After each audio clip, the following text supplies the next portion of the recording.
Assalamualaikum warahmatullahi wabarakatuh.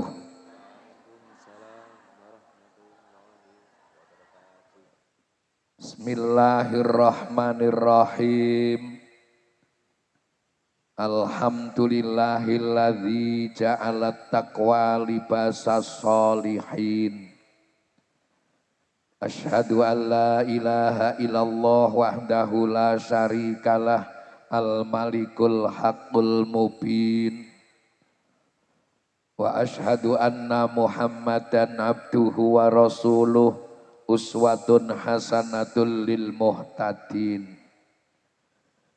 Allahumma sholli wa sallim wa barik ala sayyidina wa maulana Muhammadinir rasulil amin wa ala alihi wa ashabihi ajmain amma ba'du.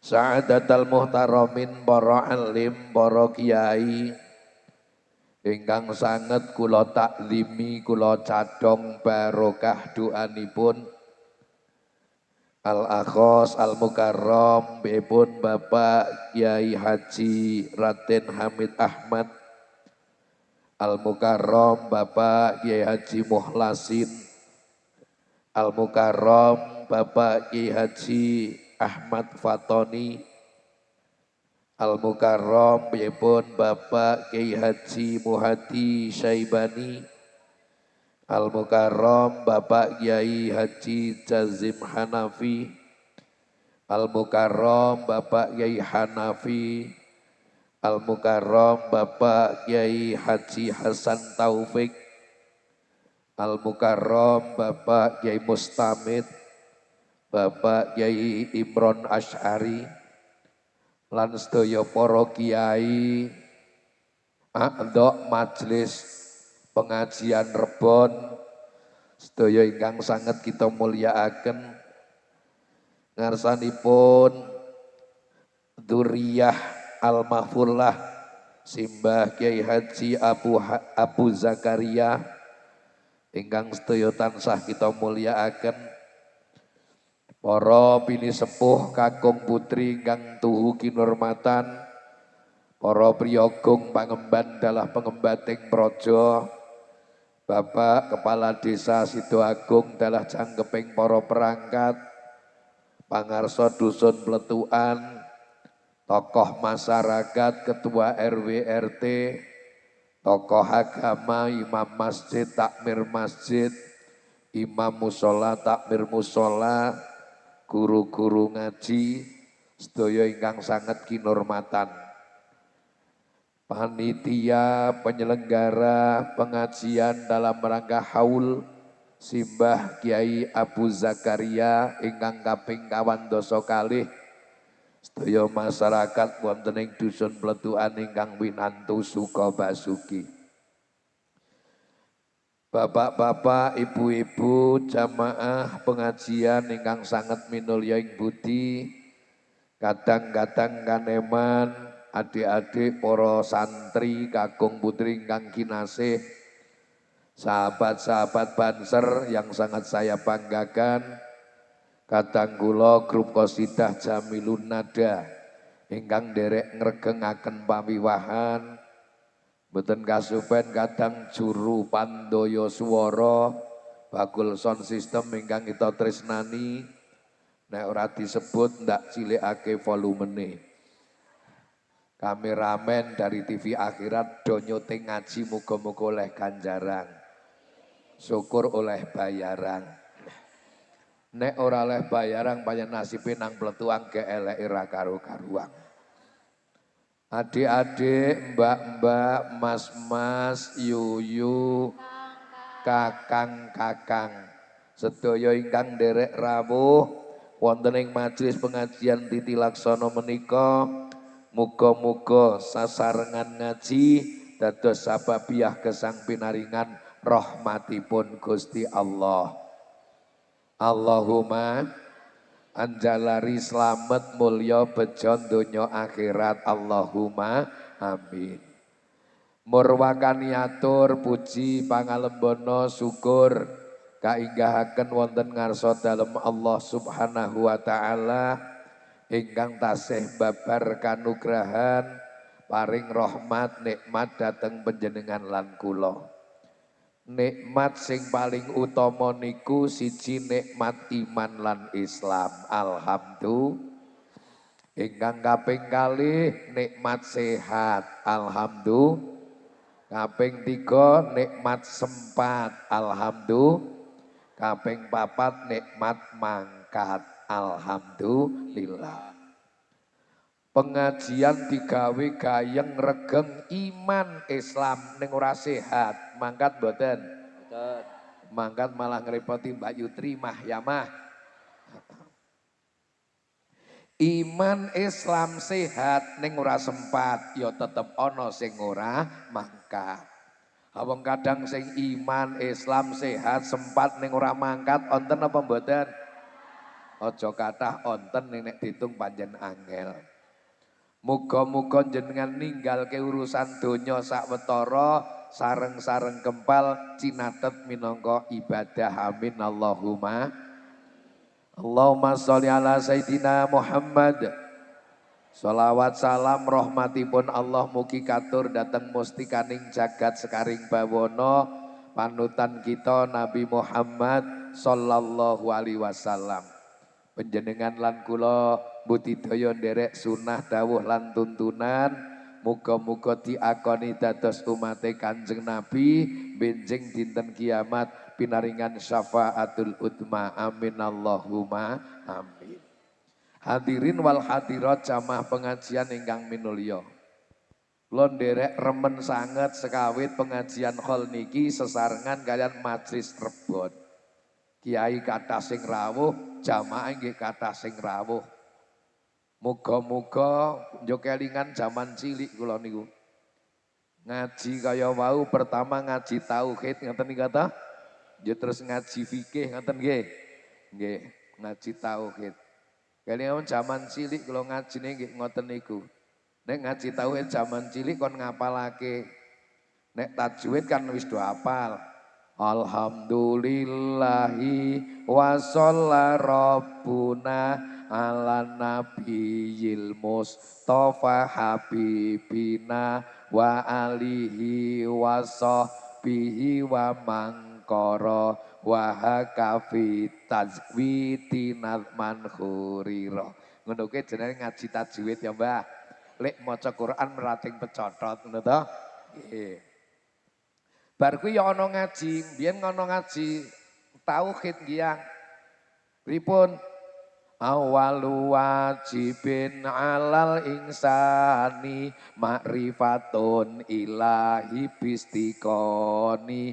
Kita wajib ngaweruhi pangerane kang wis gawe langit bumi saisine. Kita ora kewajiban weruh zate kang wajib diweruhi iku sifate kang wajib 20 mustahil 20 ingkang jais namung siji tanpa wuwuh. Dihin wujud Tuhan iku mesti ana kang kagungan asma Allah tur sampurna. Pindho kidam Allah wujudan kawitan yen wujud sarwa kawitan sanes Tuhan. Telu baka Allah langgeng tan pungkasan sarta ajeg ora babar pisan. Kaping 4 mukhalafah lil hawadis pangeran ambedani marang hawadis. Kiyamuhu binafsihi ping 5 Allah jumeneng kelawan dadewene yek wong gempuran pengen ngerti terusane aku saya kuno terusake dhewe.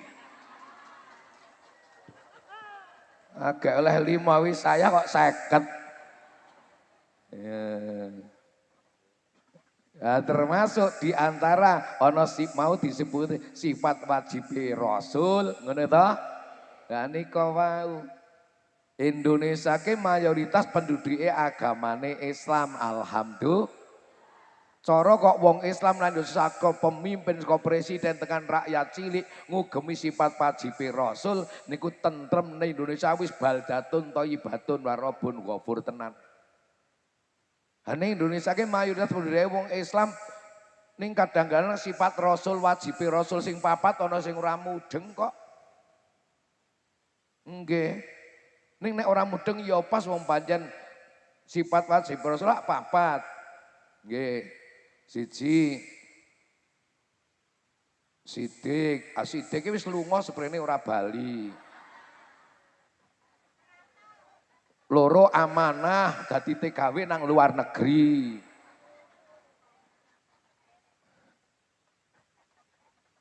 Tablek entek buntali wong mumet-mumet.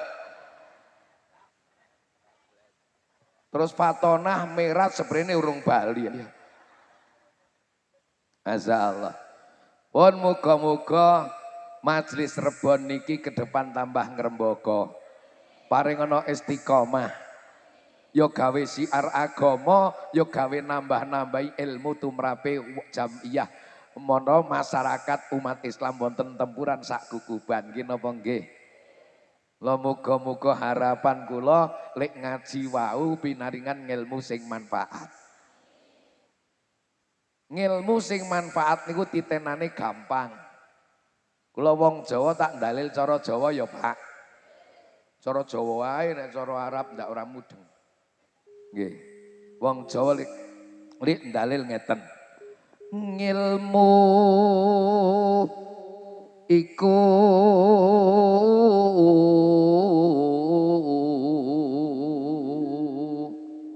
nggih kalih mapan nggih, Mbah.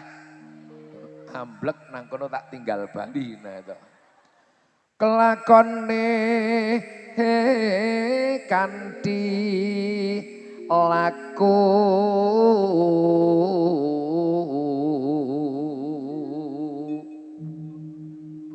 pun kaget nek mereng swantene kula nggih Pak. Panci radi sae. Nanti Mbak Rono sing ngalem sae nggih Bu. Makasih. Sebelah depan sae Bu. Makasih. Sebelah mriki sae Bu. Al-Fatihah. Yo padake mai tarak dakat ngono. Ngilmu niku lha niki. Klakon gawa wong pletukan Sida Agung tempuran Magelang slamet donya akhirat ning ana syarate kanthi laku. Nek wis ngaji nuli ngerti bareng-bareng dilampahi.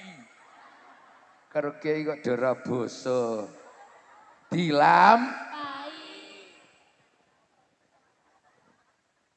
Ya termasuk mau ngaji ilmu fikih kae bab poso mau to?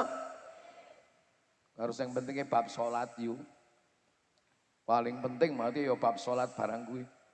Bu, nyuwun tulung jenengan nek ngibadah nganut syariat aja nganut tren ya. Nganut syariat niku pripun nambahi kae ngilmune fikih to. Nek mau bab poso iki bab sithik bab salat. Nek salat jenengan nganut syariat aja nganut tren. Nganut syariat ki rukuh model kuno kae sing blojodan saka dhuwur tekan ngisor, ora ana pedhot-pedhotane kae. Kae rukuh syariat. Nek rukuh kok tugelang niku rukuh tren.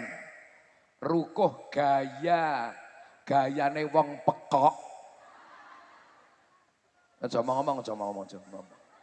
Lho napa nggih? Haruko kok tugelang. Sing bener ya lu sing blojotang saka ndur tekan ngisor kaya buntel mayit kae to. Sing ana wadahane driji barang kae. Jenenge nek ngangkat astane Sami Allah ngono kuwi tetep kene aman rani terbuka aurate leres. Wis diterangake burung nang kene nang Majelis Rebon. Nek wis terangake kok isih ana sing bethu pancen wong ndablek nang ya. Lho nggih napa nggih? Ya nambahi thothoe men rebonane men tambah mantepe to nggih. Nggih. Wis rukuh tugelang. Niku nek diangkat tangane ini pleset ngene iki wis ketok. Sing mboten aurat lak ming ngene to Bu. Nek mburi kan aurat to. Nggih. Wis rukuh tugelang kaine lunyu sisan. Ya Allah. Pas rukuh plosot niku njuk kaya jaran kepang negar. Ya Allah. Tambah pas sujud sisan. Upama sujud ora mlosot, ning kok rukuwe nglembreh dhisik, yo jenengan lek sujud nang rukuwe sujute ya ora sah. Rumah sosok ngeyel ya. Lah niki, nek ruko sing blablasan ya ora ana nglembreh barang toh. Nggih napa nggih? Lah niki perlu monggo hati-hati ya. Men dhewe lek ngibadah rekoso ning oleh hadiahe nggih. Ngeten nggih? Masyaallah. Sing repot meneh wis rukuh tugelang lunyu pas sujud mlosot kabeh dudu wong sujud ning kebon jerum. Wah, ketok kabeh kok niku ngoten nggih. Nah niki. Dadi ngilmu sing arep nggo slamet niku bar ngaji ngerti dilampahi. Bar ngaji ngerti Wakasih lawan kas tegese kas nyantosane. Masyarakat Pletukan Sidoagung Tempuran salaman mertoyudan Magelang bar ngaji ngerti kok do gelem nglakoni hasil cirine nyantosani ya ngono ki ngilmu sing arak nyantosani sing arak nyelametake. Allahumma. Tapi nek bar ngaji ya harus ada perubahan sikap di tengah-tengah masyarakat. Jadi bar ngaji karo saurunge ngaji kudu ana bedane. Nggih napa nggih? Kaya apa nek bar ngaji jare wong Jawa dalil Setya budya pangekesi tur angkara.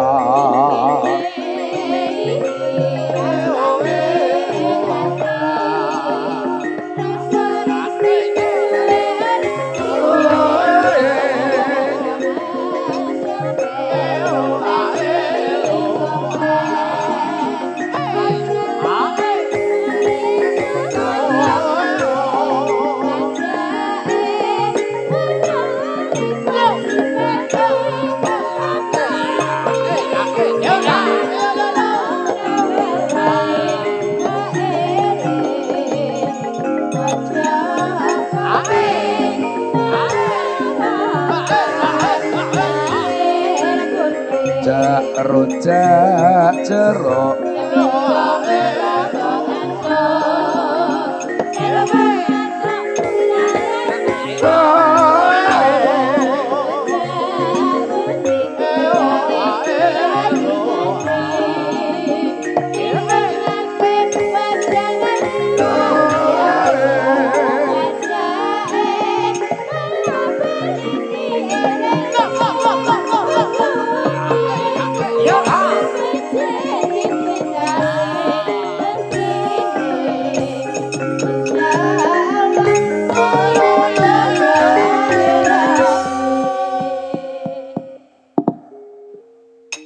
andrahing kang puspita arum kasliring samirana hamring. Wah nek yahene lekas wayangan pengajiane rampung gasi. Sing bejo sing nabuh-nabuh iki. Wong Jawa niku nek dalil teko sekeca. Masyarakat wonten Pletukan Sidoagung Tempuran Magelang nek bar ngaji siji setya loro budya nomor 3 pangekesi dur angkara. Bar ngaji siji setya maknane kandha saya taat. Allahumma. Bar ngaji ya saya enteng jumangkah ngibadah. Allahumma. Bar ngaji saya enteng makmurke masjid musala nggo jamaah. Allahumma. Ning kula yakin percaya sing rawuh ngaji niki urusan salat berjamaah mesti wis nindakke kabeh pas riyaya. Leres. Pancen nek raya salat dewang nek riyaya panjen-panjen koplaan nyarang kok ya. Pandemi Pak Usman pret. Mula nek wis ngaji siji setya saya taat, loro budya berbudi mulya. Wonten ingkang mastani ngaji saka tembung ngatur jiwa nata ati. Lha nek bar ngaji badhe tata atine medhinipun yo tambah apik budi pekertine. Allahumma. Bar ngaji putra bekti nyang wong tuwa, santri takdim ro bunyai ro pak yai, murid hormat ro gurune, piantun kakung gede tanggung jawabe. Priya niku singkatan hebat. Priya singkatan prigel makarya. Cak-cek nyambut gawe, men cukup butuh uripe, men lumrah kaya tangga teparone. Ora malah ming klumprak gumruk ngenteni BLT.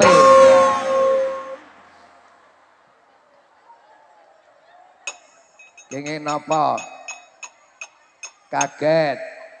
Berarti merem. Oh melek. Ngaji nek kalih kula merem barange minta tak get-geti ngono kuwi. Tapi nek sampean ngaji karo mantune kula kok meram-merem poyoki sampean, Mbah. Gedang kluthuk godhonge sengkleh, ngaji ngantuk lambene langsung gage-gage tangi ya. Gedang kluthuk dipangan uler, ngaji ngantuk biasane. Untung Mbak Mumpuni kayak ngaji nang Keling Jepara. Lho niki. Siji nek wis ngaji setya saya taat, loro budya berbudi mulya. Lho nek piantun kakung wis gedhe tanggung jawabe genten wong wadon bekti nyang kakunge men cepak dalan suwargane. Allahumma.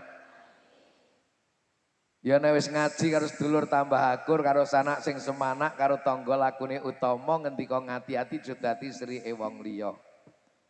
Sing nomor 3 pangekese dur angkara, jare wong Jawa nek wis ngaji saya adoh saka maksiat, saya adoh saka laku dosa. Amin Allahumma. Para rawuh ingkang minulya, pengajian rebon, rutinitas ngoten nggih. Kegiatan niki sae sanget, bahkan nuwun sewu sudah terjadi 3 kurun waktu. Zaman sakurunge isih orde lama, orde baru tekan orde reformasi. Masya Allah sae sanget niki.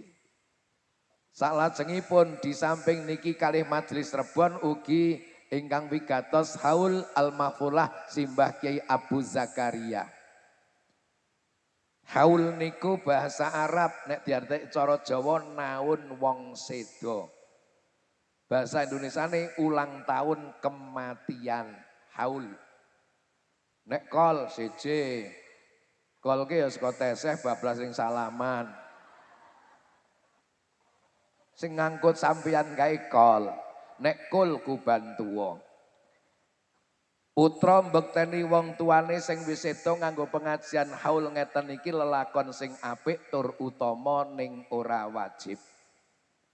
Santri mbekteni Mbah Yai sing wis sedo nganggo pengajian haul ngeten iki lelakon apik tur utama ning ora wajib. Murid mbekteni guru sing wis sedo nganggo pengajian haul ngeten iki lelakon sing apik tur utama ning ora wajib. Apik nggo siar agama, utama nggo ndongaake ahline sing wis sedo ning ora wajib. Hari ini masyarakat Pletukan saged khol ngeten iki gayeng regeng ngeten apik ge siar agama, ge ndongaake ahline sing wis sedo ning ora wajib. Taun ngarep ora iso nganakake nggih mboten dosa. Wong ora wajib kok, ning ketok nek saya melarat.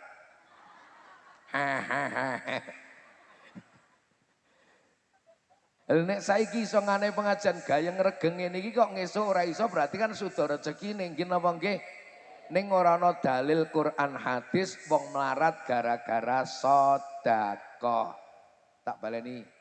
Ora ana dalil Quran hadis wong melarat gara-gara sedekah.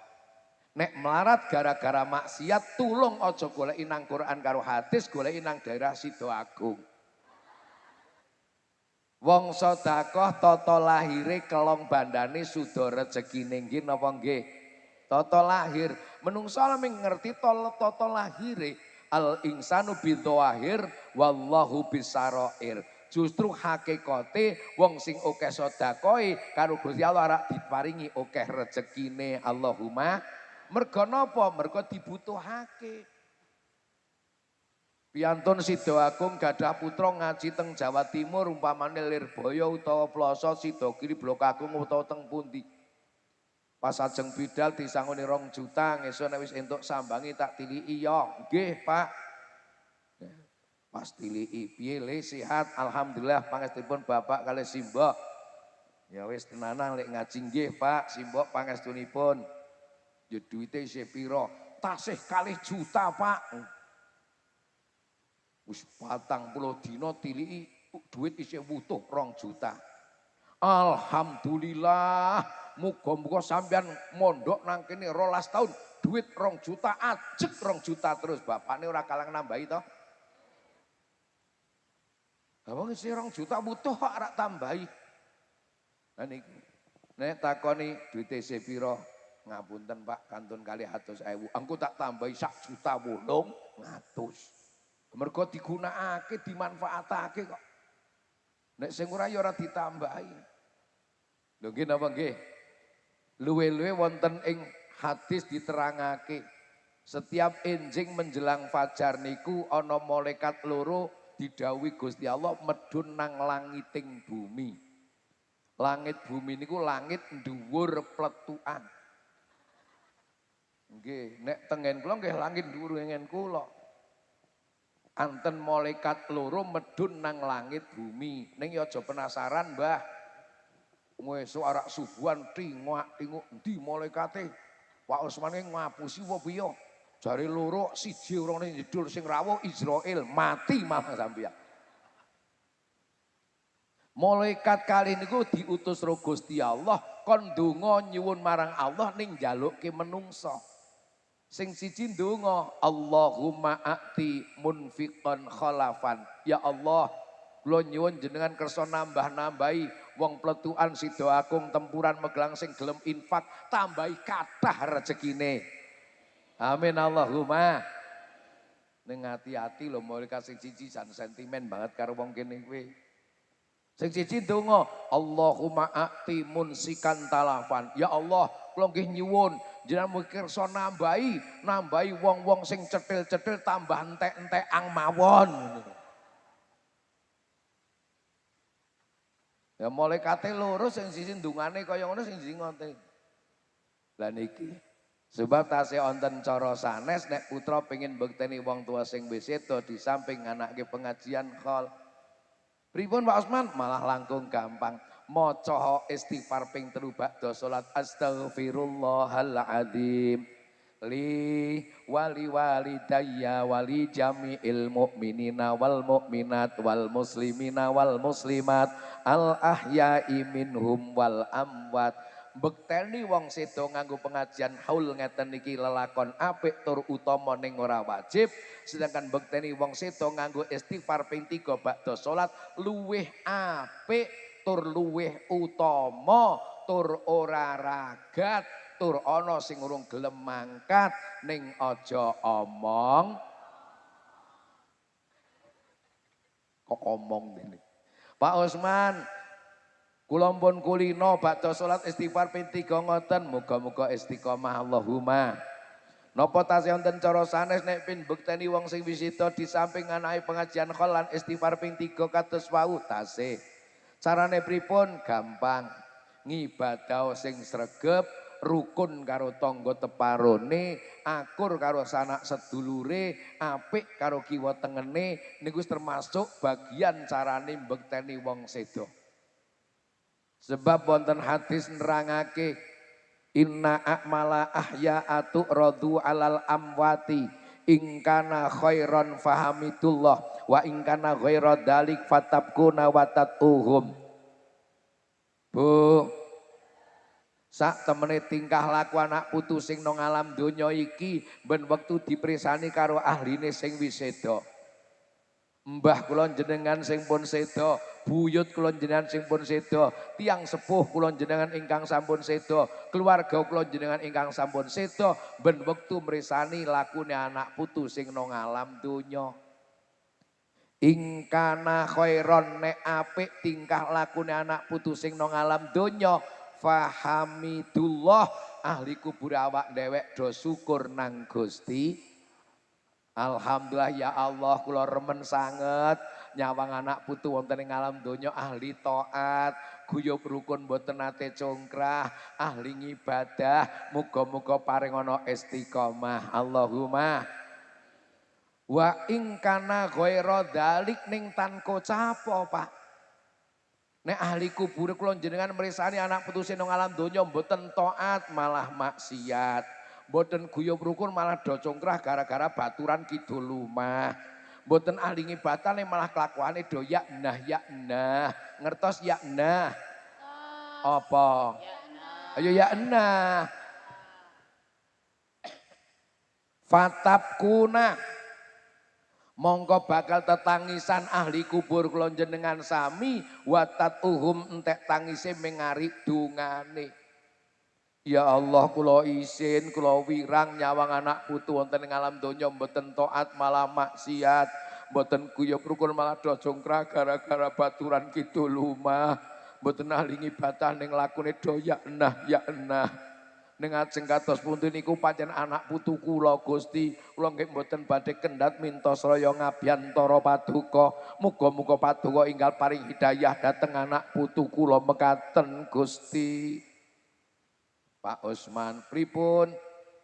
Allah yarham al-mahfulah simbagi Abu Zakaria menika kholipun sampun kawan dosa kalih.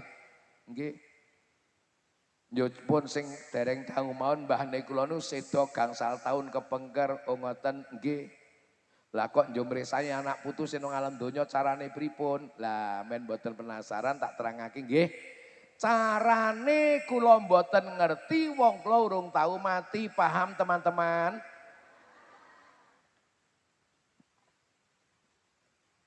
Mung atur preso, Pak. Mati niku napa? Mati adalah sebuah peristiwa lepasnya ruh manusia dari jasad dinamakan mati, tapi ruh tidak pernah mati. Seda niku napa? Dijabuti nyawane menungso saka ragane dening malaikat Israil diarani seda, ning nyawa mboten nate seda. Mula nek wonten piantun pletukan, nemeno kaya pelik gerah nek urung ucul nyawane, tulung aja dumumake. Kene iki ngandani tenanan mbok guyu. Nggih ta? Urung ucul nyekel mik nang masjid bengok sak kayange. Assalamualaikum warahmatullahi wabarakatuh. Pengumuman mati lah kaya nang kowe assalamualaikum. Mbok nang ndi yo nang Kalimantan kula gek ngaso esuk-esuk bar ngaji yo esuk arek ngaji meneh ning isih ngaso. Assalamualaikum. Siapa yang meninggal dunia, Pak? Kok tahu? Tahu. Salami padha karo temangku.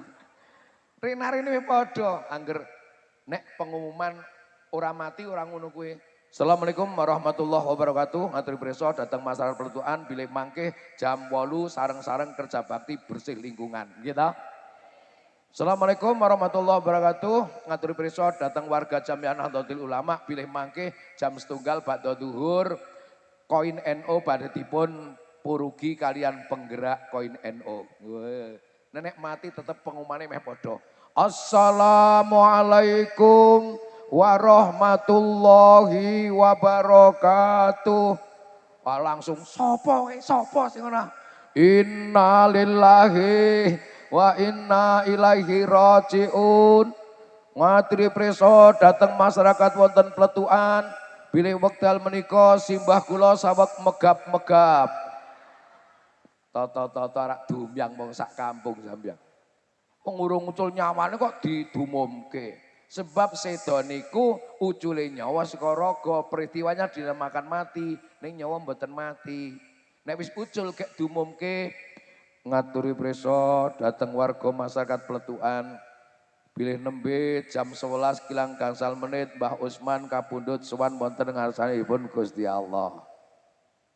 Kula tenang-tenang kula Usman ridho. Sing sida Usman sing ora ridho. Ning ora sing nang kono kae ora lho. Tak matur nek ana uman ngaturi preso bilih nembe jam 11 kirang gangsal Mbah Usman kapundhut. Sing dibunuh napane? Nyawane. Mone dadi sisi ragane dipendhet roh malaikat Israil, diambilnya roh itu dinamakan mati, tapi roh tidak pernah mati. Mula kapundhut. Ora ngawur. Mati preso dateng masyarakat wonten ing Pletuan bilih nembe jam 11 kirang gangsal menit Mbah Usman dipun pateni lak ra ngono to? Lho nek nang Quran Allah dawuh. Wala tahsabannal ladzina qutilu fi sabilillahi amwata bal ahya'un 'inda rabbihim yurzaqun. Lan kowe aja padha ngira, kowe aja padha nyono. Nek ana piyantun biyen rikala sugeng nang alam donya ikut memperjuangkan agama. Tata lair nyawa wis ucul saka raga-raga wis arakake nang Bantala. Mung Allah dawuh nang Quran bal ahyaun, beliau Allah yarham Mbah Kiai Abu Zakaria, para kiai, para masayah sing biyen gigih merjuangke agama, bal ahyaun, beliau masih sugeng. Mung alame beda karo kula jenengan nek awak dhewe isih nang alam donya, para masayah teng pundi? Bal ahyaum inda rabbihim, di hadapan Tuhannya nang alam barzah yurzakun dengan lebih rezeki yang lebih mulia. Allahumma muga-muga kula jenengan sak derajat sak pangkat melu merjuangke agama, makmurke masjid, musholake jamaah, putrane kon mondok kon ngaji menti generasi sing soleh solihah, melu makmurke majelis taklim ya melu merjuangke agama, senajan tompun pejah ning muga-muga nang alam barzah rezekine luwih mulya timbang rikala urip nang alam donya. Amin Allahumma. Lah pengajian khol ngeten niki hikmahe napa?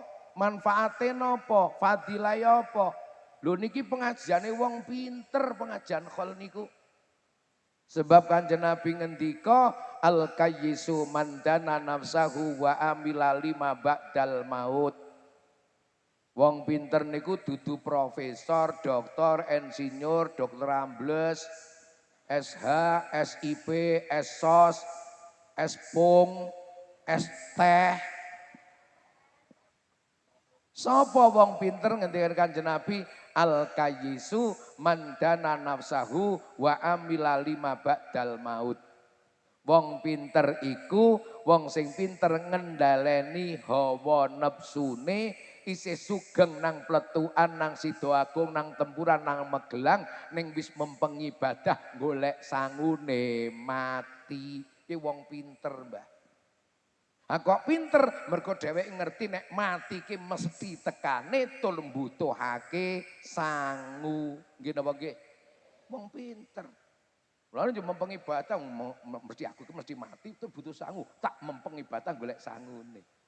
Nek wong bodho Pak Usman malah mboten nonton nek kakangne bodho le telu onten bodho goblok telon yo pekok. Bukan Nabi mboten ngendika wal jahilu wal ajizu man atba'a nafsahu hawaha wa tamanna 'alallahil amani. Aja ngerti wong sing paling pekok ngendikan Kanjeng Nabi, wong sing urip pisan durusi karepe nafsu, sok njaluk marang pengirane, penjalukane ora cocok karo kahanan. Contone jan ra tau salat kok jan pengen mlebu swarga, goblok pepekok. Sepakat nggih? Ratau ibadah pengen bahagia selamanya besok di alam akhirat masuk surga, goblok pepeka. Anake ora kon mondok, ora kon ngaji babar blas pengen anak sing soleh solihah, nek aku mati men ndongaake, wong tua goblok pepeka. Ya cok ana sing model ngoten niku. Wong ya jek urip nengkelak mati. Masya Allah. Mula pengajian khol niku pengajian wong pinter, wong eling mati kok nggih napa nggih? Wong urip iku aja ngandelke akeh bandane rusa awake nek ana men krasa. Nek ana men krasa sing bandane kesok peditapri men krasa, sing rusa men krasa. Wong urip iku aja ngandelke akeh bandane rusa awake wis pirang-pirang kedadehane waras esuke mati sorene waras sorene mati esuke astagfirullah rabbal baraya astagfirullah minal khataya rabbi zidni ilman nafi'an wa wafiqni amalan salihan. Oke kedadane waras esuke mati sorene waras sorene mati esuke yu apa ana jujulan sekolah ana kabar ya yu nek purke ora ana nek omong cis-cisan dheke Maeso iso bel-belan karo kene. Ha iya yu lek ora ana ke sore iki. Jajal nek wis ngono ke jajal raremu. Waras esuke mati waras sorene mati wis pirang-pirang tepa tulodo tumrape kabeh para manungsa esuke waras gagah lan rasa sorene dadi layatan tangga sorene dadi layatan tangga astagfirullah rabbal baraya astagfirullah minal khataya rabbi zidni ilman nafi'an wa wafiqni amalan salihan.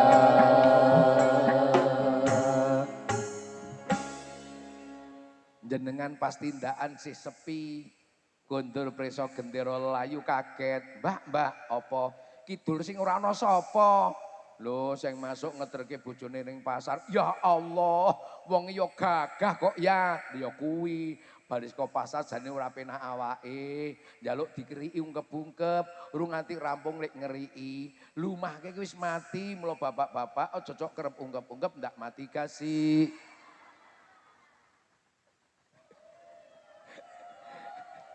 Ana sing mendelengit. Mbak, apa lor ki sing ora ana sapa to, Mbak? Kalau sing mesuk ngetrake bocahe sekolah. Ya Allah, nek macak sok minor kae to. Heeh. Malaikat ki karo minore ora wedi apa meneh karo sing wis lungsat ya, Mbak. Ya Allah. Ya minimal nek dhewe kelingan, iya ya mati kadang-kadang ya sak mongso-mongso dadak ora ana kabar dhisik ngono lah yo paling ora yo tambah enteng nek padha ngibadah Allahumma. Tur gesang kula jenengan nang alam donya lak diwatesi. Nek cara kok urip kok salawase ora masalah ter apa-apa nangnya. Agi apa? Nek salawase ning ngono akhirat barang. Nggih napa nggih?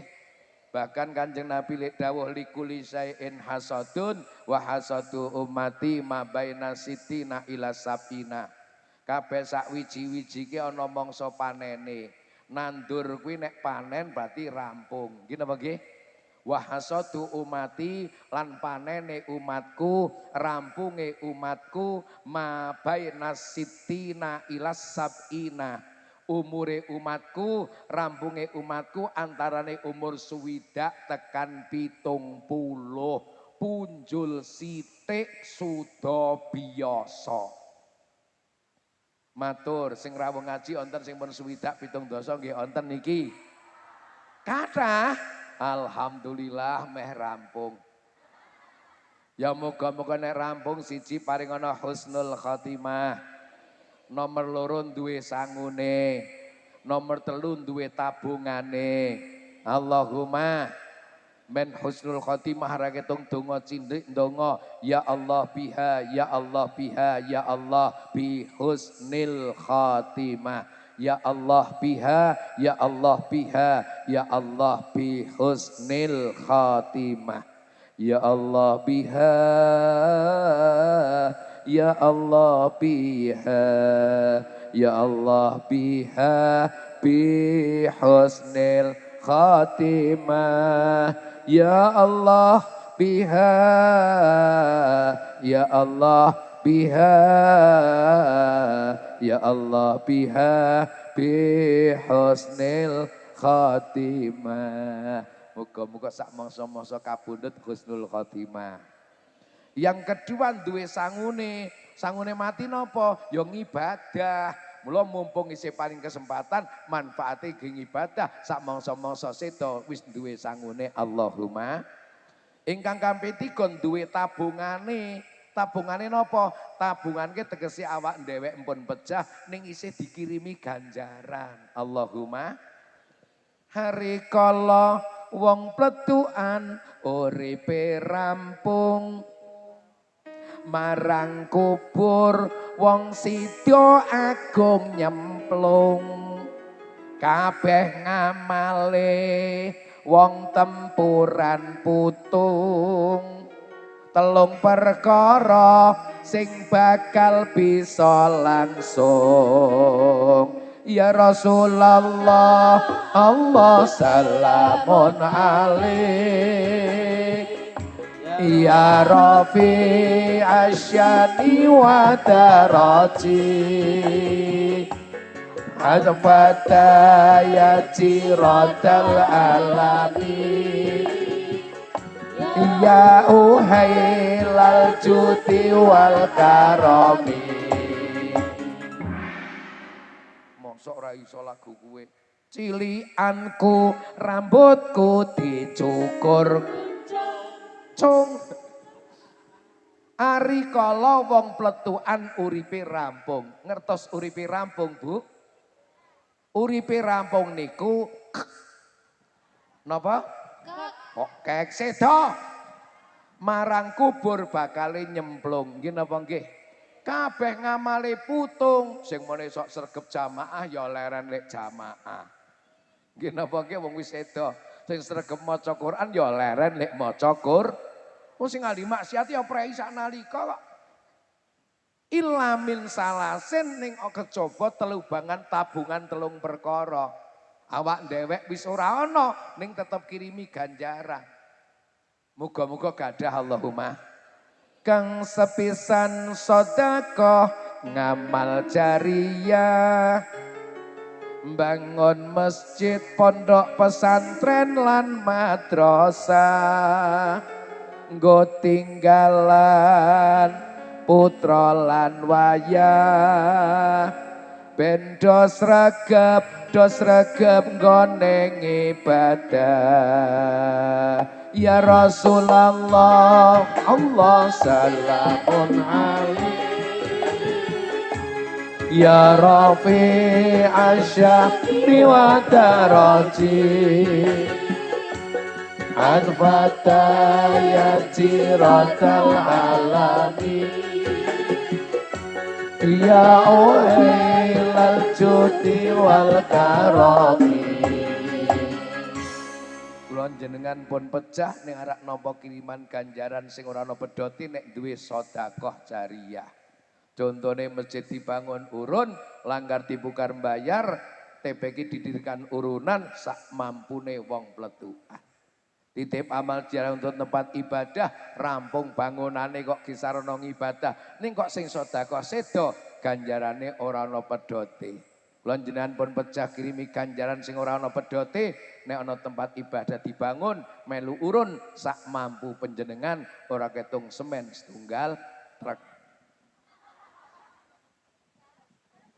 Nek mboten saged setunggal truk Pak Asman nggih setunggal atus sak insyaallah hitungane meh padha.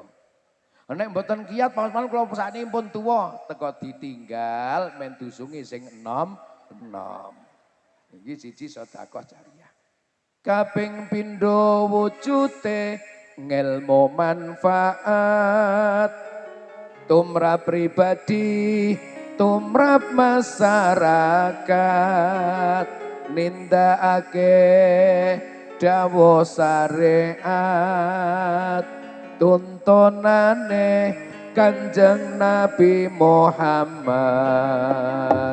Ya Rasulullah, Allah salamun alaik. Ya Rafi'al sya'ni wa darati, adfatayati radal alamin. Ya uhailal judi wal karami. Ping kalih ngilmu sing manfaat. Manfaat sampun di ngilmu niku Pak Usman pripun mboten saged mulangi ngaji, ora kudu mulangi ngaji. Sing paling apik pancen niku khairukum man ta'allamal Qur'an wa 'allamahu rawahul Bukhari. Api-api wong sing gelem ngaji Quran, paham ngerti njuk mulangi marang wong liya. Nek mboten saged nggih mboten kedah niku Bu. Pun gampang mawon ngelmu manfaat. Jenengan ngaji rebon, njuk terus nggatekake, njuk terus ngerti, njuk ngamalake, njur ajak wong liya sing urung nglakoni men melu nglakoni, kok gelem nglakoni niku jenengane dadi ngelmu sing manfaat. Allahumma niki. Gampil to? Nggih. Ngrembug bab jamaah, yo paham, yo jenengan nindakake ngajak wong liya melu jamaah. Kok sing jeki mangkat? Bahkan kok terus-menerus ajak wong liya, iku insyaallah ra dadi ngelmu sing manfaat. Allahumma. Kaping telu wong pletukan kagungan putra ingkang taat marang agama, gelem nyuwunake pangapura marang dosane ibu lan bapa. Ya Rasulullah, Allah salamun alaik. Ya Rafi' asyani wa darati, adfata ya jiradal alami. Ya uhailal judi wal karami. Sing ping telu waladin solihin yatulah. Anak sing solih, putra sing solihah, sing ndongaaken yang wong tuane. Ya muga-muga gadah Allahumma. Men duwe monggo bareng-bareng pendidikan agama putra putri kula jenengan do digatekake. Mila Kanjeng Nabi paring dawuh manahala walidun waladau afdalu min atabin hasanin. Ora ana wewes ka wong tua marang putra sing luwih utama kecuali wong tua didhawuhi mewehi putrane pendidikan akhlakul karimah supados putra putri kula jenengan najan to jamane kaya ngene ning tetep do ngerti sopan santun soba sita unggah ungguh lembah manah andap asor tata krama krama liya. Men ngerti akhlak sing apik, ngerti agama wajib dididik, wajib diwulangi. Sing wajib didik putrane dudu kiyaine, ustad gurune ning wong tuane. Leres? Apike putrane wong pletukan wulang ngaji bapak ibune dhewe. Cilik pondaseni iman, kenal ke bab akhlakul karimah. Wari ngaji bab sesuci, wari pesolatan, wari maca Quran, wari alif-alifan, wari bak-bakan. Waraya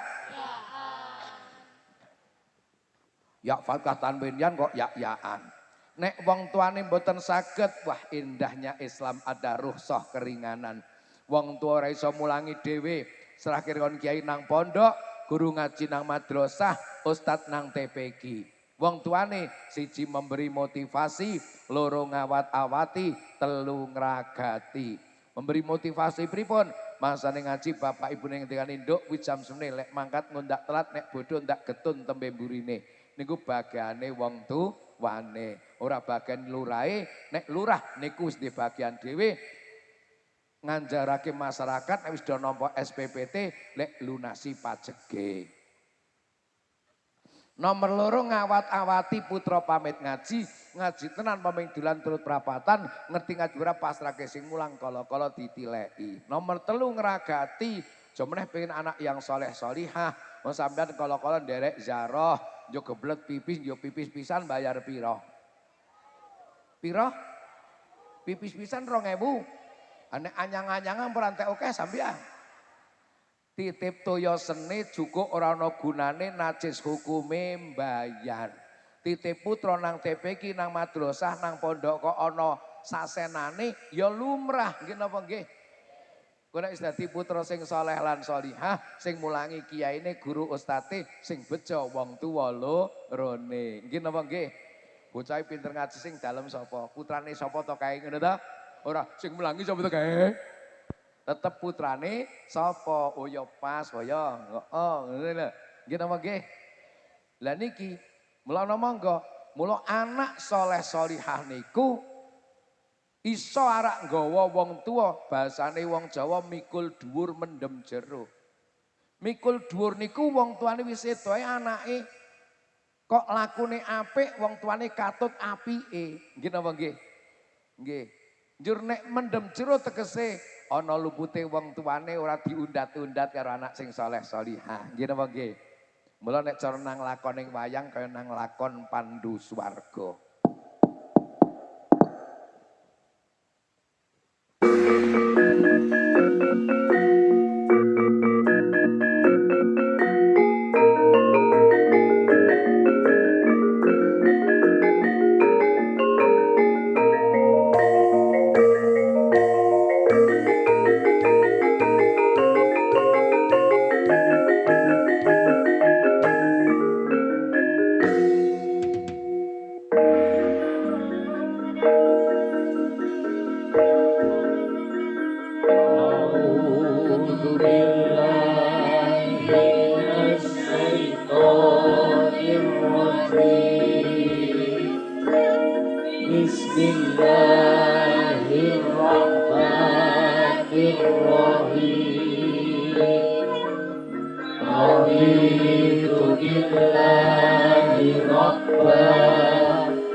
Sayang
ingkang puspita arum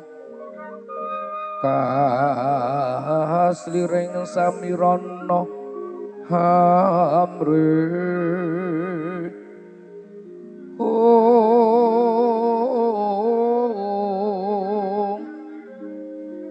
sekar kadung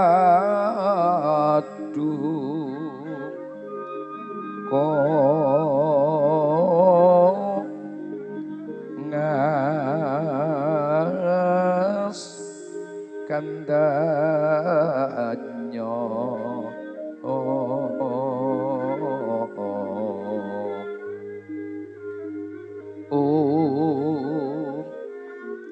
maweh raras harenaning driya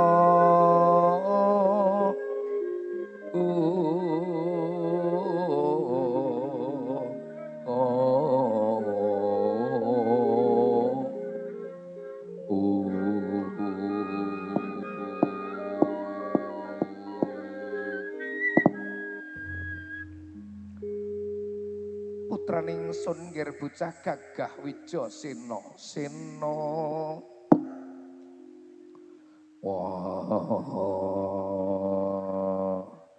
Kunti tali brata ibuku apa nyaket marang Kanjeng Ibu ados sunawi caket sumraketake ya sumnu tresnaning wong tuwa marang putra najan to anakmu Wijasena atine bungah awit wong tuwa sing kaya melu tresnane marang anak-anake padha pasuki nggonmu ngadhep ana ngarsane Kanjeng Ibu Sena entuk pandungane Kunti bulan swiji apa anakmu ngatur sembah bekti marang sliramu Kunti ibuku iya ndak tomonipun puja pangestune Kanjeng Ibu wae tampanana lamun bisa tak gegemasta tak pundi mustaka tumapaking jaja dadi jimat mengkono anakku ngger Wijasena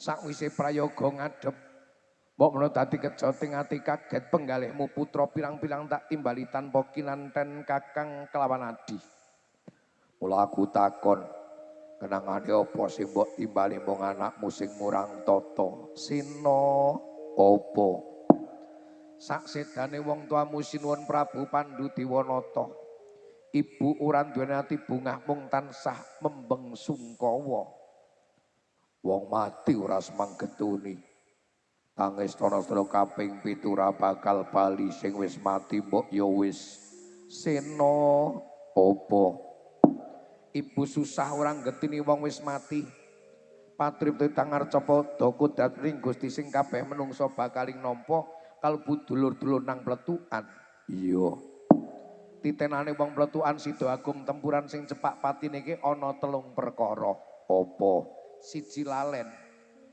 angger wong pletukan wong Sida Agung wong tempuran wis penyakit lali karo bojo lali ora nafkahi malah weke rondo pinggire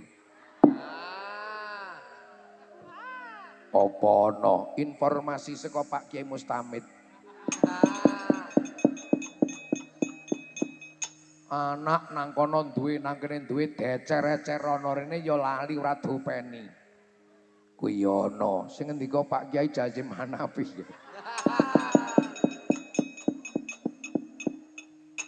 utang mbakyune omahe ngarepe kok lali nyarutang wis tandane wong pletukan wis ora mati Allahumma amin mati ya amin ra gelem mati ya amin sing nomor loro ngantuang lho kok ngono lho mayit ki lak rata-rata merem ora ana mayit mecicil anggere wis merem-merem Joko nang malaikat Israil biasane sedane luwih dhisik sing nomor 3 lungguh lendean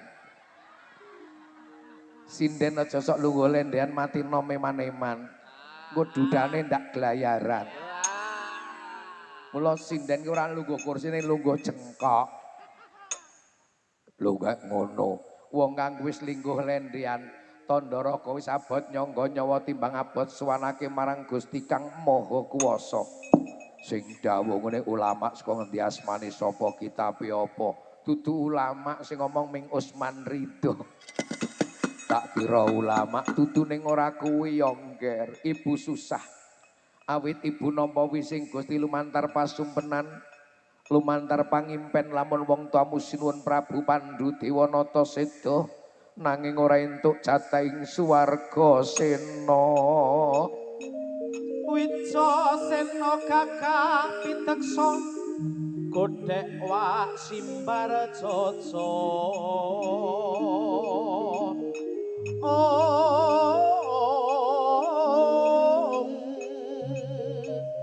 Glereng-glereng lamun anu mandika pindho glerenging Simalutra.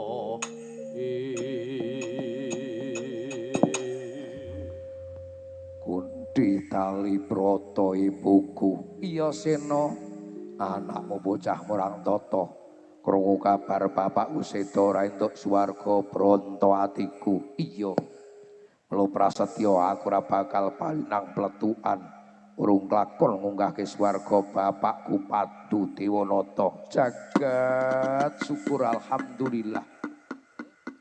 Bungah rasane atine wong tuwa. Ora rugi anggonku mondhok-mondhokake najan to amben kataman tak dulke wedhus siji. Ning kena tak ugem ibu kang dadi kandramu Sena. Wijasena Sadra Pandhawa. Guneman pisan tak ugemi. Ora kasempatan tak gawane mati. Bagus. Wong tuwa bakal melu ndedonga ngger saka pletukan. Kasempatan jangka sedya kang utama nggonmu bakal goleki swarga wong tuwa. Pamuji caluk budal ingkang prayoga ngati-ati. Taniyata kamangkono sampun paripurna dipun Dewi Kunti Tali Brata tumandha ingkang putra Raden Wijasena gregah yayasinipi. Kesahipun Raden lumun katunggus wan sang guru Begawan Durna ing kapanditan Sukarima ya Resi Kumbayana. Najan Raden Wijasena bocah murang tata suwan guru boten nilar subasita. Lamun cinandra lakune lamun Raden Wijasena tanpa larapan.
kang lebur mudhar pangandika ngudhar ngelmu kang sanyata oh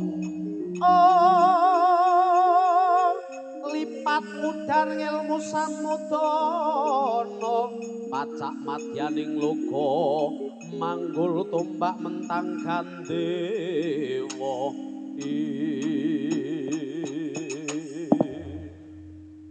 walah lole kandhak plekudus manyar-manyar selikur dina kapelori mremprit gantil butute henel-henel ora sisip nggonku ndulu praptaning Wijasena ngger padha pasuki anakku ngger Wijasena bener wong dadi dawuhmu Durna bapakku Wijasena sing teka entuk pandonga lan suwiji apa anakmu ngaturi sembah bekti marang sliramu Durna guruku walah lole kandhak plekudus manyar-manyar ndak tampa ngger bekti mat puja ingkang bapa tampanana pundi mustaka tumapak jaja dadi jimat mengkono sawise prayoga ngadhep wigati apa kowe ndatak awan-awan gedarang dereng tepletukan kene bakal takon apa kasus Bang Senturi wis kliwat Hambalang ya wis lali Nikita Mirzani sopo artis kontroversi sing sok ngebleh-hebleh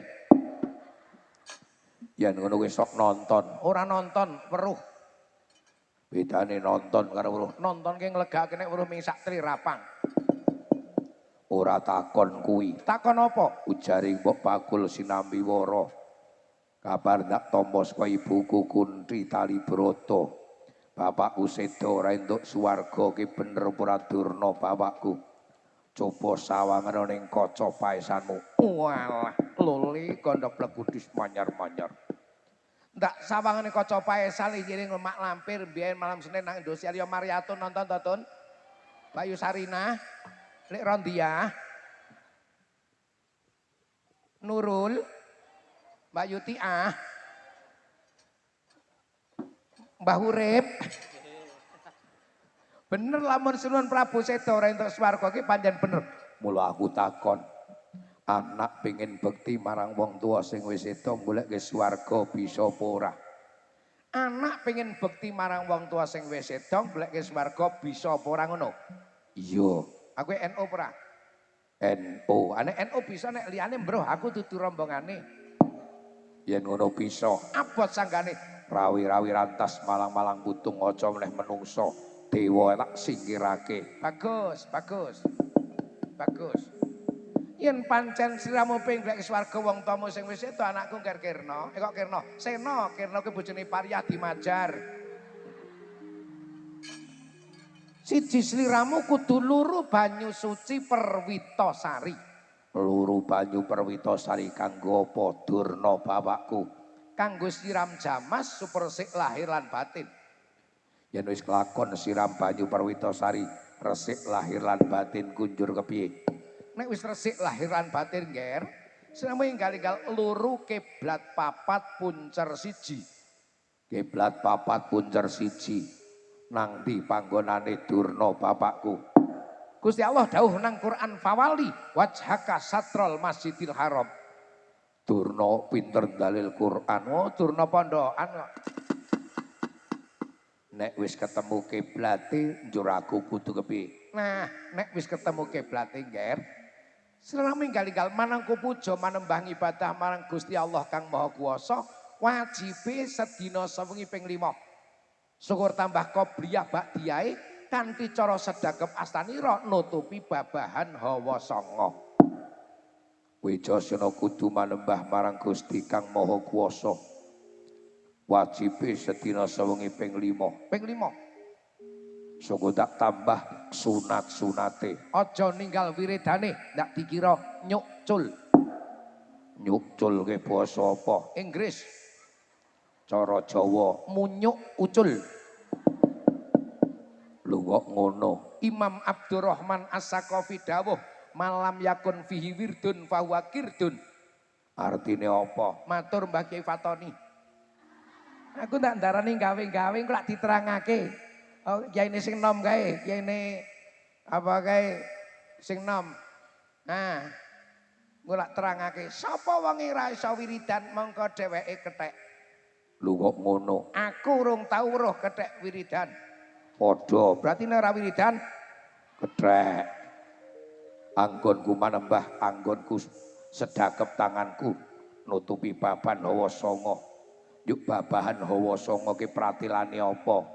iki bolongan hawa cacahe 9 dumunung nang raganing jalma menungsa. Nek ora tutup nganggo ibadah, gedlarung tuminta angkara murka. Menungsa maksiat ming gara-gara bolongan hawa cacahe 9. Cara wong pletukan kok buntet-buntet, mesti ora ana wong maksiat. Iya. Ning ora ana wong mana. Nang apa? Buntet. Yuk bolongan hawa cacahe 9 ki pratilane apa? Oh, pratelane tutuk 1. Iya. Irung loro bolongane ditung. 3, Mripat loro, 5, telingan loro, 7. sing loro goleki dhewe. Kapan? Pas adus, Ambok golekake. prek. Ngaji kok prek. Lakune dono ngono ngeyel. Anggonku manembah ngibadah gawe apa? Minta jatah ing swarga. Bocah merang tata nek ndonga padha ijabahi. Aja kuwatir, Nger. Gusti Allah ki zat kang welas asih tanpa pilih kasih. Nek ora percaya takon Mbak Yusulasih. Sapa? Bojone Jaswadi. Monggo wis ngendika nang Quran ud'uni astajib lakum. Do nyuwun sira marsira Allah ingsun mesti bakal ngijabahi. Padang atiku takon sak perkara nang di panggonane banyu Perwitasari. Ana telenging samudra. Adoh tak oyak cedak tak gayuh pamit budal. Wong to melu ndedonga Nger saka pletukan. Kasembatan jangka setya kang utama. Ning sadurunge budal ape nek ngelak wedange dombe dhisik. Ya tak ombene.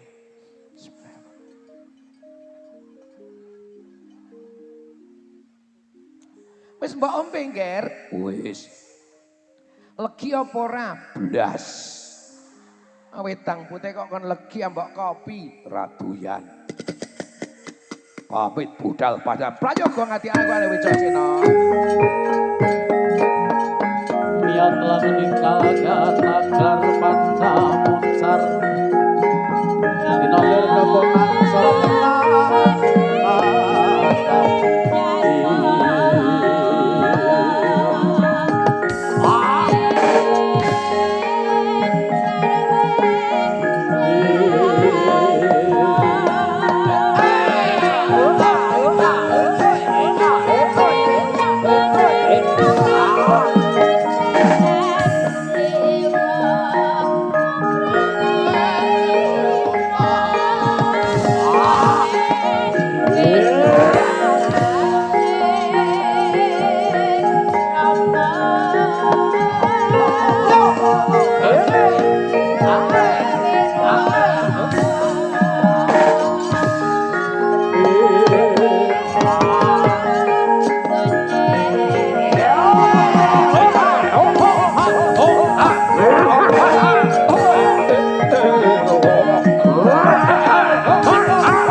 siung nyong mawengis wengis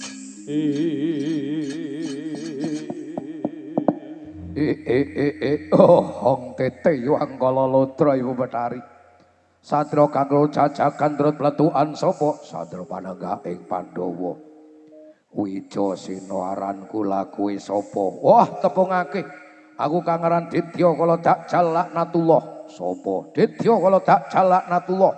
Buta jenengane aneh-aneh. Oh, buta anyar penggerak demo. Kowe jak-jagan terus pletukan karo apa? Ngetutake jangkah sikil kreseti ati tekan didudu urusanmu. Sengak jawabanmu yo. Kowe nek karo Mbah Kiai Mukhlasin perne apa? Pendereke. Karo Pak Kiai Fatoni yo pendereke. Karo para kiai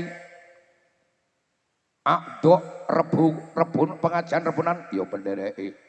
Karo Pak Lurah bolo. Karo Kiai Mujab bolo. Sak kelas biyen. Mungsuh aku ndereke para kiai, ndereke para alim ulama, ndereke bapak perangkat.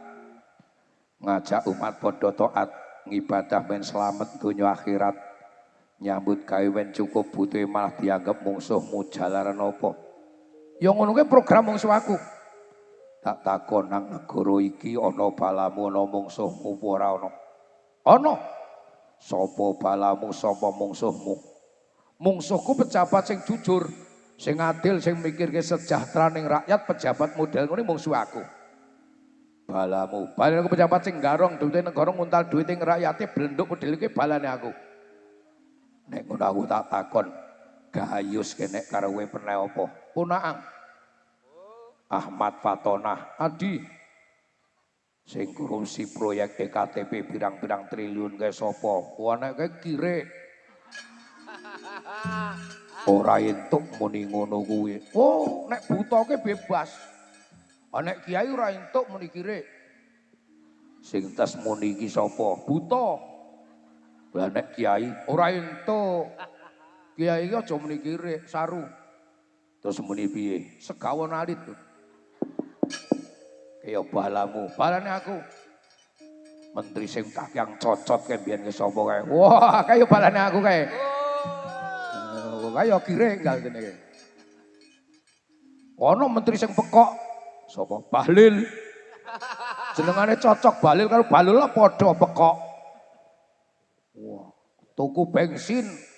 Nek sepeda motor mati pajeke ora entuk tuku bensin, kon ngeseni banyu capuke diapurmu apa? Sing dibungkal ngono. Ayo kuwi. Ngono ijeh dadi menteri. Cara aku presiden tak banting kon minggat. Oh, jenenge Bahlil. Bahlil. Ora liwat ngarepe mau tak patah watu ndase kae. Aning menteri, ora tuh liwat aku kok. Aku kowe ngerti. Oh, weruh nang TV. Oh, balang TV-ne ora entuk, aku ya rugi tuku meneh. Wong cilik ora entuk adol bensine cerang. Oh. Siram bensine dobong lak rampung. Ora ngono kuwi tak viral meneh. Ora urusan. Buta nanggal viral mlebu kotak wis aman. Ditakoni kowe muni ngono. Takoni karo kowe kok muni ngono-ngono karo menteri. Oh, aku buta ora apa-apa, mewakili prajurit buta-buta kowe sak karepe dhewe ngono lho. Aku bakal goleki swarga wong tuaku sing wis sedo. Anak saiki mulya uripe nang pletukan sing labuh dhisik wong tuwa. Indonesia saiki wis merdeka 80 tahun sing labuh dhisik pahlawan. Saiki tak goleki swarga men mulya nang alam barzah tekan alam kelanggengan. Aku balamu apa mungsuhmu? Mungsuhku. Kowe gelem minggat ora? Ora gelem minggir, ora minggir. Idak udah wah, kelakon gaglak lomo saya.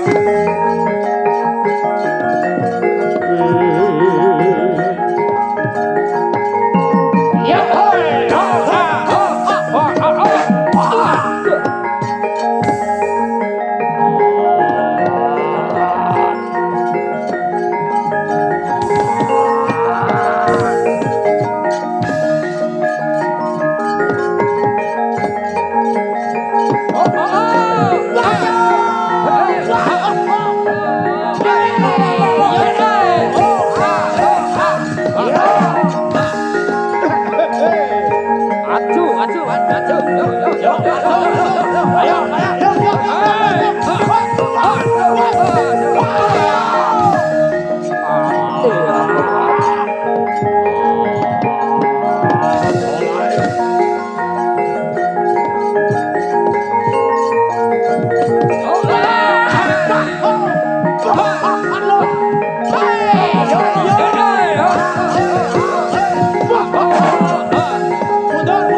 sang saya dalwara samyor kang lintang kumedhap titi sonya madya ratri lumrang kandaning pus pito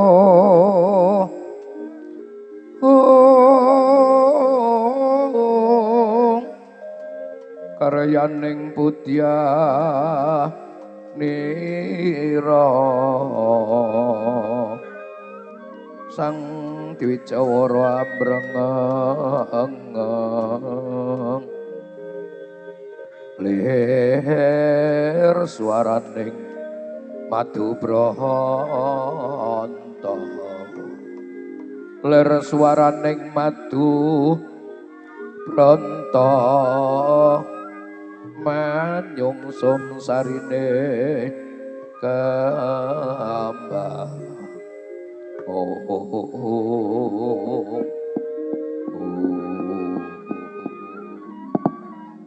sampun paripurna nggih Pancaka Raden Jermesah rasaksa Dajjal Laknatullah keseser yuda mlajar sang Dajjal Laknatullah Raden Wijasena Gita Gitung swarga manangku puja manembah ibadah marang Gusti Kang Maha puja Hastungkara mandiring donga sundul kayangan jlungring saluka satemahan dadosaken titi wancine gara-gara apa to pratandaning gara-gara enten geger kayangan jlungring saluka gegering para dewa geger kayangan jlungring saluka dados sarana jumudhuling punakawan cacahe papat dipun pandhegani Kyai Semar Badranaya dherekaken putra pambajeng nala garing panenggak Pitrugal Bagong kekucewan sanging tlatah pletukan kapiasa rengeng-rengeng diaskar eling-eling Banyumasan.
kang gareng gong ubu kang. Awak dhewek dari hajat ana ing pletukan Titi Laksana iki pengajian nderekke pengajian majelis rebon karo pengajian hall. Kok njus sambung nganggo wayang tujuane apa? Tujuane dakwah agama karo nguri-uri budaya. Ora ana eleke wong wayangke tinggalane waline Gusti Allah. Arane Ringgit Sunan Giri sing nganggit, Girinata Sunan Giri sing nata sing nglakokake Kanjeng Sunan Kalijaga gawe dakwah agama jaman rikala semana. Jas merah jangan sekali-kali melupakan sejarah. Jas hijau NOW jangan sekali-kali hilangkan jasa alim ulama. Jas kuning Bruh Ratu Weruh mudar ya aku. Wayang wis kok kira tembung sing apik Kang Gareng. Tembung apa? Wayang saka tembung wajib sembahyang. Mula disingkat dadi wayang. Wayang kulit wajib sembahyang kulinakno kawit alit. Kanjeng Nabi paring dawuh, awak ndewek wong Islam kudu ndidik anak putu kawit 7 tahun diajari salat. 10 tahun kok urung gelem salat. Wah kuwi langsung gebuk ning ora nganggo pentung, nganggo pengucap utawa pangandikan diarahake nek salatke wajib hukumi, nek ditindakake ganjarane gedhe swarga panggonane. Nek ditinggal kuwi dosa haram hukume neraka panggonane. Gandeng mayang maknane wajib sembahyang, lo dalang sinden yoga lan masyarakat nek seneng wayang ya aja lali salate. Wong seneng wayang ora salatke wong lunga ning ora ngerti dalane. Lunga kok ora ngerti dalane ora tekan tujuane. Ben mulya nang swarga, mrungus nang neraka. Aja seru-seru gong nek ana wong meteng tua ndak rogol. Apa nerang gawe meneh. Kanggo sing nonton, wis sapa ngerti tontonan iso dadekke tuntunan timbang tuntunan ming do ditonton. Saiki wis akeh wong Jawa ning wis ranjawani. Bangga putrane iso bahasa Inggris ning ora ngerti basa. Takoni mbahne apik, makmu nang ditole, "Mbroh, kaplakane minggat ring ndi kae?" muni ngono. Kadang-kadang nang desa saiki nyebutke wong tua wis ora patut. Ora patut priye? Nek nang desa nek wong tua ki nyebut paling dhuwur kanggo wong tua ya bapak karo ibu. Nek ora luas, ayo bapak karo mak. Ora pantes, ayo bapak karo simbok. Ora luas, bapak karo biyung. Nang desa wis gaya papi mami. Papi mami kemana? Mami sedang daud. Mami kok daud tungkake ting plethek mami bel gedes kuwi. Tungkake ting plethek ning wedakane ya klimis, raine glowing. Malah tak poyoki banyu bening nang epek-epek raine glowing tungkake Meledek. Mami, papi kemana? Papi sedang ngarit. Pulangnya nanti bawa apa? Huruf-huruf blarak. Ono mami kok ngerti blarak. Ning wayang tetep maknane wajib sembahyang. Sadurunge nonton ya isaan, bar nonton ya subuhan, nonton wayang ora salatke wong lunga ning ngerti dalane, ora tekan tuwe mulya nang swarga, mrungus nang neraka. Anek kuwi wayang apa gong? Wayang kempoke apik, luwih apik timbang sing gek mrisani nang bletukan. Lho kok ngono. Ngono aku wayang lanang wedok tak campur dadi siji nang konak wis pirang-pirang puluh tahun nyatane seprene urung ana sing meteng. Wayang kon meteng edan ya kowe. Anak sing dicampur dadi sinang kamel lanang wedok menungso dadi apa gong? LKMD. Apa kuwi? Lamar kari meteng dhisik. Ngono wayangnya apik ya gong, apik kuwi tinggalane waline Gusti Allah. Ane wis tau ana ustad viral ngaromake wayang. Oh bener, Truk. Wayangke haram hukume nek nyolong dalang sak kotak ditolke mbadok. Nek mentok gawe nguri budhak ora masalah waton ora nimbulke kemaksiatan.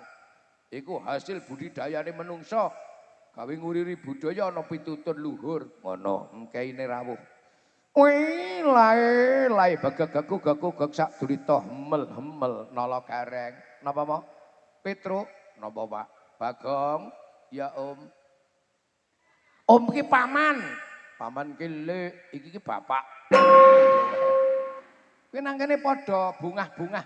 Ndara Wijaya lagi susah awit diati prisa sinuwun Prabu Pandhu Dewanata seda entuk jatahe swarga.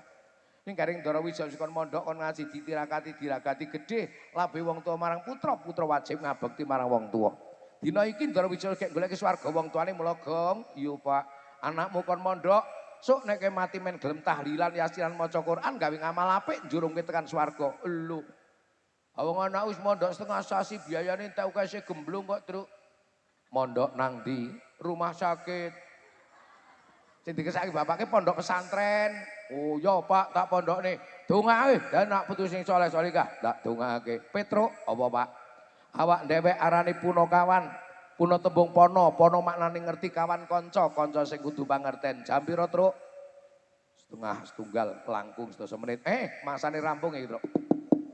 Ya, Bapak tindak endi Pak iki? Engko langsung ning Sabrang Lor. Pandansari Kajoran. Heeh. Mangke dalu rawuh ndi, Pak? Engko bengi ana ing Kali Londo. Ngendi, Pak? Kecamatan Tingkir, Salatiga Kota. Kali Londo. Bedo kok lali Londo. Biyen sok gawe cewek Londo ya.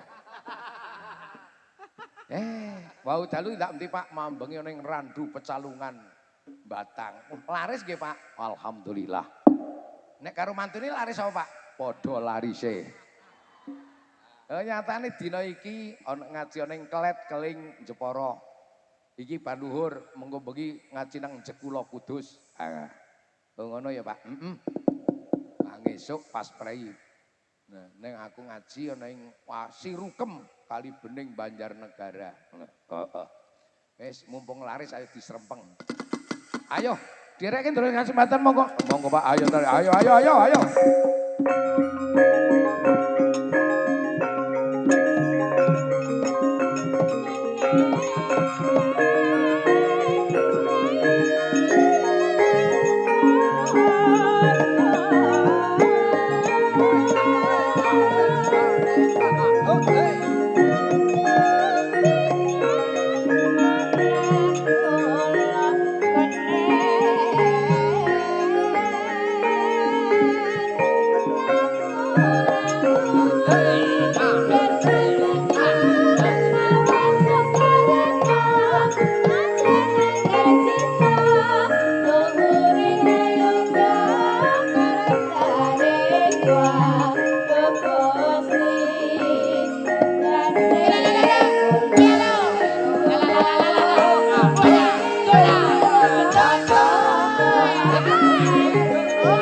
Mantra Bima Lintang Bima Sekti Harsa Madangi Jagat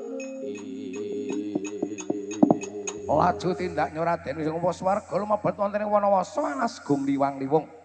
Murid bangsane satu galak jeng setan priprayangan ajanto kathah godha. Gedhe tikatipun Raden Wijaya munggah harti medun jurang ngantos dumugi Kisik Jaladri. Raden Wijaya mandang pucuk ndrono nyawang tengah segara teja saksa dolanang tejane banyu Perwitasari. Njegur Jaladri sang Wijaya sira dening sawetawis jumangkah kalibeng sang Nagaraja Dewarna Pirandu alas. Nyrimpung lakuning Wijasena kadhupak banggel ngethek lendhising Wijaya lambah-lambah lutiranya. Rikala semanten Raden Wijaya kemutan kagungan sifat piyambakipun kuku Pancanaka. Kuku tumung kukuh Panca Wilani Manaka dasa wektu. Dadi Wijasena wonten ing pletukan Sida Agung temrempe mlebu swarga 5 wektu salate kudu kukuh. Matek mantra sang Wijasena. Komat kami jalan putra matur sebul ke kuku Panca tamake jajane nagara Muncak Jati kami posake.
Wayang niku nek pun tancep kayon berarti pun rampung nggih cekap semanten. Intine siji Pak Bu, wong nek pengen mulya aja wedi pengen mulya nang alam donya ikhtiar sregep nyambut damel karo kiai kok ora basa. Nyambut gawe padha wae. Pengen mulya bisa akhirat dadi wong sing taat sregep ngibadah Allahumma. Yang kedua, putra dididik apik, ulangi sing becik, kon ngaji kon mondok sing tenanan, tembe dadi putra sing soleh solihah, yakin bakal nyuwargake wong tuane donya akhirate Allahumma. Rampung pengajiane tambah kuat imane, tambah enteng jamaahe, tambah sregep ngibadahe, tambah rukun masyarakate, tentrem rumah tanggane, cukup kebutuhane. Pengen cukup napa sugih? Sugih apa cukup? Dungane nirokke kula bismillahirrahmanirrahim. Allahumma ikfini bihalalika an haramika waghnini bifadlika amman siwak. Sampun apal? Durung apal? Sing mulangi gek mingkem ki rung apal. Ajal Mbah sing ngulangi cah cilik 3 tahun kepengker apal ora? Wong kok ngene kok kowe kok apal sampean ya. Baleni Allahumma ikfini bihalalika ngan haramika waghnini bifadlika amman siwak. Pun apal? Durung maning? Nyong mulai pembidu pada durung apal pada gelowean, mbok kena kiya-kiya ya. Sing muni kaya mantune ngono sapa kae?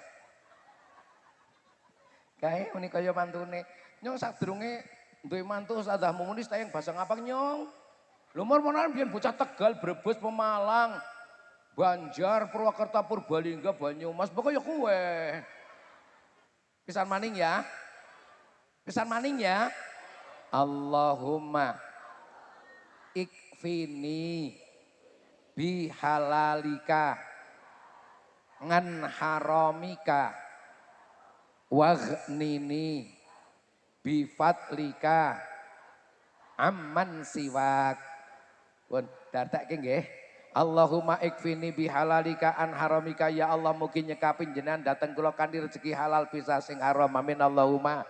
Waghnini bifadlika aman siwak, nek bakat sugih waghnini lan sugihaken kula ya Allah bifadlika, kula sugih atas fadl atas kersa panjenengan, aman siwak aja nganti sugih saka sak liyane Gusti Allah, aja nganti sugih merga ngingu Tuyul. petek kok tuyul.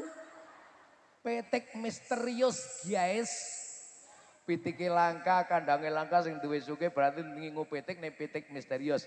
Ya nek sugih muga-muga atah kersane Allah. Mboten sugih sing penting cukup mulya bejo donya akhirate, sak duriyah keturunane, amin Allahumma amin. Kirang langkung mekaten lepat nyun ngapunten, monggo kapungkasi mawi doa nyun ridho rahmatipun Allah. Ala hadiniyatis sholihah al-Fatihah. A'udzubillahi minasyaitonir rajim. Bismillahirrahmanirrahim. Alhamdulillahirabbil alamin arrahmanir rahim maliki yaumiddin. Iyyaka na'budu wa iyyaka nasta'in ihdinas siratal mustaqim. Siratal ladzina an'amta 'alaihim ghairil maghdubi 'alaihim waladdallin. Rabbighfirli wa liwalidayya amin. Allahumma shalli wa sallim ala sayyidina Muhammad wa ala ali sayyidina Muhammad sayyidina walina salim radhiyallahu ajmain. Alhamdulillahirabbil alamin hamdan yafi ni'amah wa yukafi mazidah. Ya rabbana lakal hamdu kama yanbaghi jalali wajhikal karim wa 'azimi sultanik.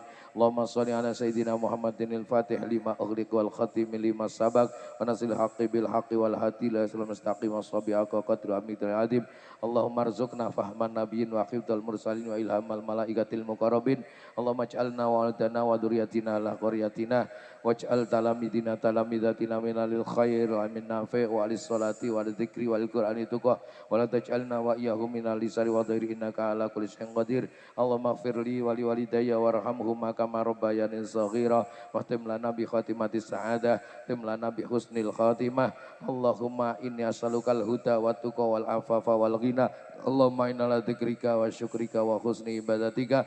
Allahumma ikfini bihalalika an haramika wa aghnini bi fadlika man siwak.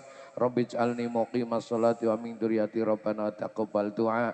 Rabbana atina min ladunka rahmah wa hayyi amrina rasyada. Rabbana atina fid dunya hasanah wa fil akhirati hasanah wa qina adzabannar wa adkhilnal jannata ma'al abrar ya aziz ya ghafar ya rabbal alamin. Wa sallallahu ala sayyidina Muhammadin nabiyil ummi wa sahbihi wa baraka wasallam. Subhana rabbil izzati amma yasifun wa salamun alal mursalin walhamdulillahi rabbil alamin. Wallahu mal fiqil aqwamit thariq. Assalamualaikum warahmatullahi wabarakatuh.